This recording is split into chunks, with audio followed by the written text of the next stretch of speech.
അയാൾ ഇങ്ങോട്ട് വന്ന് പറഞ്ഞു, എന്ത് സർപ്പക്കാവ്, ഞാനിപ്പോൾ അതിൻ്റെ ഇടപാട് തീർത്തരാന്ന് പറഞ്ഞ് ഒരു മണ്ണുമാന്തി ഒരു സാധനം കൊണ്ടുവന്നിട്ട് സർപ്പക്കാവിൻ്റെ അവിടെ ഇങ്ങനെ ഒരു പിടി പിടിച്ച് ഇങ്ങോട്ട് എടുക്കുകയും ഫോൺ വന്നു ഹൈദരാബാദിൽ നിന്ന്. അദ്ദേഹത്തിൻ്റെ ഭാര്യയ്ക്ക് സെർബിൾ സ്ട്രോക്ക് ഉണ്ടായിരുന്നു, തളർന്നുപോയെന്ന്. യന്ത്രം അവിടെ വെച്ചിട്ട് അയാൾ തിരിച്ച് ഭാര്യയുടെ അടുത്ത് പോയി. പിന്നെ കേരളത്തിൽ വന്നിട്ടില്ല. ചില ക്ഷേത്രത്തിൽ ചെല്ലുമ്പോൾ നാഗക്ഷേത്രമാണ്, ചെല്ലുമ്പം പാമ്പിങ്ങനെ പത്തി വിടർത്തി നിൽക്കുകയാണ്. എന്തിനാമ്മ ഈ പാമ്പിനെ നമ്മൾ പ്രാർത്ഥിക്കുന്നത്? എന്തോ ഇത്? അമ്മ പറയും, നീ കണ്ടിട്ടില്ലടാ മൂർക്കം പാമ്പിനെ, ആ മൂർക്കം പാമ്പാ ഇത് എന്ന് പറഞ്ഞ കുട്ടി അപ്പം ഒന്നും മിണ്ടത്തില്ല. അവൻ ഹൈസ്കൂളിൽ കയറുമ്പോൾ ഫിസിക്സ് കെമിസ്ട്രി പഠിച്ചു കഴിയുമ്പോൾ പൊട്ടന്മാർ, എൻ്റെ അപ്പനും അമ്മയും വിഡ്ഢികൾ, പാമ്പിനെ ആരാധിക്കുന്ന അപ്പനും അമ്മയും, തലേ വിവരമില്ല എന്നേ കുട്ടിക്ക് മനസ്സിലാവുള്ളൂ. അപ്പം എന്താണ് ഈ നാഗം എന്ന് കുഞ്ഞിനെ പറഞ്ഞ് മനസ്സിലാക്കണമെങ്കിലല്ലേ കുഞ്ഞിന് മനസ്സിലാവത്തുള്ളൂ. ഒരു പുരുഷനും സ്ത്രീയും ലൈംഗിക വീഴ്ച നടത്തുമ്പോൾ ഭൂമിയിലെ എല്ലാ മനുഷ്യനും മൃഗങ്ങളും ഉണ്ടാവാൻ വേണ്ടി ലൈംഗിക വീഴ്ച വേണം. ആ ലൈംഗിക വീഴ്ചയിൽ പുരുഷൻ്റെ ശരീരം പുറപ്പെടുവിക്കുന്ന ബീജം, ആ ബീജം പാമ്പിൻ്റെ ഷേപ്പാണ്. അതിനൊരു ന്യൂക്ലിയസ് ഉണ്ട്, തല, അതിൻ്റെ ഒരു വാലുണ്ട്. ഈ ന്യൂക്ലിയസ് ഉള്ള ഈ സ്പേം ചെന്നിട്ട് അമ്മയുടെ ഓവത്തിനകത്ത് കയറി മെർജ് ചെയ്യുമ്പോൾ ഈ വാലിഞ്ഞ് മുറിഞ്ഞു പോരും, തല എവിടെ ഇരിക്കും. സാധാരണ സ്ത്രീകൾക്ക് 10 മുതൽ 16 വരെ ഓവം ഉണ്ടാവും. അതിൽ 5-8 ബലമില്ലാത്തതാണ്. ബലമുള്ള ഒരെണ്ണമാണ് ഈ ഫെർട്ടിലൈസ് ചെയ്യുന്നത്. പുരുഷൻ ലൈംഗിക വീഴ്ചയിൽ 8 ലക്ഷം മുതൽ 10 ലക്ഷം വരെ സ്പേം ഉണ്ടാക്കും. ആ 10 ലക്ഷം സ്പേമിൽ 1-2 എണ്ണമേ ഫെർട്ടിലൈസ് ചെയ്യത്തുള്ളൂ. ദൈവത്തിൻ്റെ വലിയ കരുണയാണ് ഈ 10 ലക്ഷം ഉണ്ടാക്കാൻ. എന്നാലേലും ഒരെണ്ണം ഉണ്ടാവും, ഒരു മനുഷ്യൻ ഭൂമി ജനിച്ചോട്ടെ എന്നാണ്. ആ ജനിക്കാനുള്ള സ്പേം ഒരു പാമ്പിൻ്റെ ഷേപ്പിലാണ്, മൂർക്കം പാമ്പിൻ്റെ ഷേപ്പാണ്. ആ കുട്ടി ഗർഭത്തിൽ ഉരുവാകും. കുട്ടിയുടെ ഷേപ്പ് എന്താണ്? കുട്ടിയുടെ ഷേപ്പ് പാമ്പിൻ്റെ ഷേപ്പാണ്. തലയുണ്ട്, തലയൊട്ടിയും തലച്ചോറുമുള്ള തല, അത് പാമ്പിൻ്റെ തലയാണ്. പിന്നെ നട്ടൽ തൊട്ട് താപ്പോട്ടുള്ളതൊരു വാലാണ്. 89 ദിവസം കഴിഞ്ഞ് ഈ ശരീരത്തിനകത്തോട്ട് കൈയും കാലും ഒക്കെ ഡെവലപ്പ് ചെയ്യാൻ തുടങ്ങുള്ളൂ. ഗർഭപാത്രത്തിൽ നമ്മൾ കിടക്കുന്ന 90 ദിവസവും നമ്മൾ മൂർക്കം പാമ്പിൻ്റെ ഷേപ്പിലാണ് നമ്മുടെ വയറ്റിൽ, അമ്മയുടെ വയറ്റിൽ കിടക്കുന്നത്. ഇനി മനുഷ്യൻ്റെ ജനിതക രഹസ്യം എവിടെയാണുള്ളത്? മനുഷ്യൻ്റെ ജനിതക രഹസ്യം DNA മോളിക്യൂളാണ്. Deoxyribonucleic acid. Watson and Crick എന്ന 2 ശാസ്ത്രജ്ഞന്മാർ 1953 ഇത് കണ്ടുപിടിച്ചു. അഡിനൈൻ, ഗ്വാനൈൻ, തയമിൻ, സൈറ്റോസിൻ, ഈ 4 അമിനോ ആസിഡ് ചേർന്നിട്ട് നമ്മുടെ ജന്മം ഉണ്ടാവുകയാണ്. അപ്പൻ്റെ 23 ക്രോമസോം, അമ്മയുടെ 23 ക്രോമസോം, അത് ചേർന്നിട്ട് 46 ക്രോമസോം ഉള്ള ഒരു കുട്ടി ജനിക്കുകയാണ്. ആ കുട്ടിക്കൊരു കുട്ടി ഉണ്ടാവുമ്പോൾ കൊച്ചുമോനും കൊച്ചുമകൾക്കും മുത്തച്ഛൻ്റെയും മുത്തശ്ശിയുടെയും 11 ക്രോമസോം അതിലുണ്ടാവും. കൊച്ചുമോനൊരു കുട്ടി ജനിക്കുമ്പോൾ പ്രപിതാമഹൻ്റെയും പ്രപിതാമഹികളുടെയും 5.25 ക്രോമസോം ആ കുട്ടിയിലുണ്ടാവും. അങ്ങനെ 800 വർഷം കഴിയുമ്പോൾ, 32 തലമുറകൾ കഴിയുമ്പോൾ നമ്മുടെ മക്കൾക്ക് നമ്മൾ കൊടുത്ത അവസാനത്തെ ക്രോമസോമിന് സ്വതന്ത്ര എക്സിസ്റ്റൻസ് ഇല്ലാതാവും. പക്ഷേ ആ ക്രോമസോം ഉണ്ടാക്കപ്പെട്ട ജീനുകൾ വീണ്ടും തുടരും. നമ്മൾക്കൊരു കുട്ടി ജനിച്ചാൽ ആ കുട്ടിക്ക് സന്തതി പരമ്പര ഉണ്ടെങ്കിൽ ഇന്ന് നമ്മുടെ ശരീരത്തിൽ തുടിച്ചുകൊണ്ടിരിക്കുന്ന ജീവൻ്റെ അംശമുണ്ടല്ലോ, എത്ര കാലമേ ഭൂമിയിലുണ്ടാവും? ശാസ്ത്രജ്ഞന്മാർ കണ്ടെത്തിയിരിക്കുന്നു 12,000 വർഷങ്ങൾ, 12,000 years. നിങ്ങൾ ഞാനും മരിച്ച് പട്ടടയിൽ വെച്ച് ഭസ്മമായി കല്ലറയിൽ വെച്ച് പുഴുവരിച്ച് തിന്നെല്ലാം തീർന്നു കഴിഞ്ഞാൽ നിങ്ങളുടെയും എൻ്റെ ശരീരത്തിൽ ഇപ്പോൾ തുടിച്ചുകൊണ്ടിരിക്കുന്ന ഒരംശം 12,000 years, 12,000 കൊല്ലം ഭൂമിയിലുണ്ടാവും. അതിൻ്റെ രഹസ്യം എവിടെയാണ്?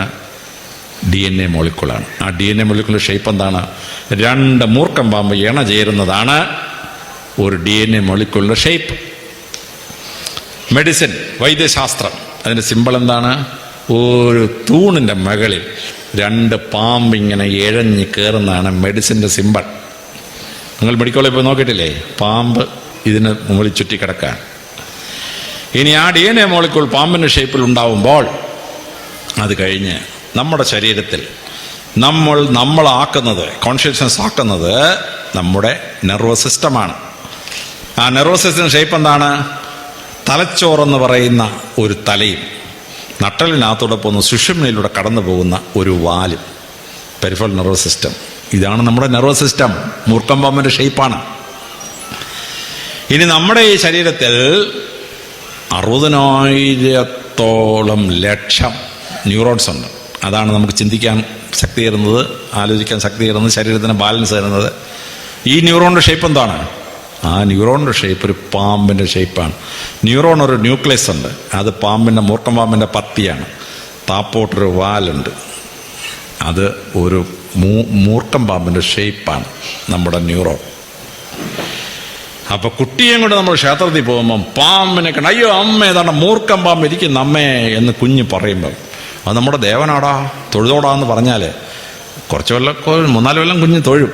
ഹൈസ്കൂളിൽ ചെല്ലുമ്പോൾ പറയും എൻ്റെ അപ്പനും അമ്മയ്ക്ക് വിവരമില്ല, മൂക്കം പാമ്പിനെ ആരാധിക്കുന്നവരാണ് എൻ്റെ അപ്പനും അമ്മയും എന്ന് കുട്ടി പറയും. കുട്ടിയോട് പറഞ്ഞു കൊടുക്കണം എന്താണ് ഈ നാഗം, എങ്ങനെയാണ് ഇത് DNA മോളിക്കൂളാവുന്നത്, എങ്ങനെയാണ് ഈ ന്യൂറോണിൻ്റെ ഷേപ്പ് ആവുന്നത്. നിങ്ങൾ ഞാൻ ഉണ്ടായ അപ്പനിൽ നിന്ന് പുറപ്പെട്ട സ്പേം സെക്സ് എന്താന്ന് കുട്ടിക്ക് മനസ്സിലാവുന്ന കാലത്ത് പറഞ്ഞു കൊടുക്കണം. നമ്മുടെ സ്പേം മൂർക്കം പാമ്പിൻ്റെ ഷേപ്പാണ്. നമ്മൾ ആരാധിക്കുന്ന മൂർക്കം പാമ്പിനെ അല്ല, നമ്മൾ ആരാധിക്കുന്നത് the consciousness of human beings, the existence of human being, the secret of heredity. അതാണ് ഈ നാഗം.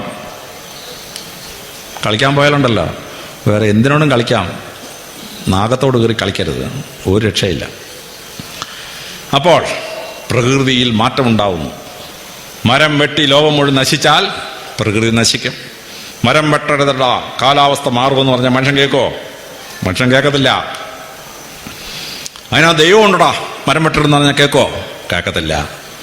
അതേ നാഗത്തിൻ്റെ കാവാണ്, സർപ്പക്കാവാണ്, ഭയങ്കര പാമ്പുണ്ട് അതിനകത്ത് കേട്ടോ. മനുഷ്യൻ പേടിക്കും, തൊടത്തില്ല സർപ്പക്കാവേ, പേടിയാ. പെരുമ്പാവൂർ ഒരു പട്ടണം നടുക്ക് 2 ഏക്കർ ഒരു കാടാ പെരുമ്പാവൂർ ക്ഷേത്രം. പെരുമ്പാവൂരിലെ ക്ഷേത്രത്തിൻ്റെ അവിടെയുള്ള സർപ്പക്കാവാണ്, റോഡിൻ്റെ നടുക്ക് 2.5 ഏക്കർ.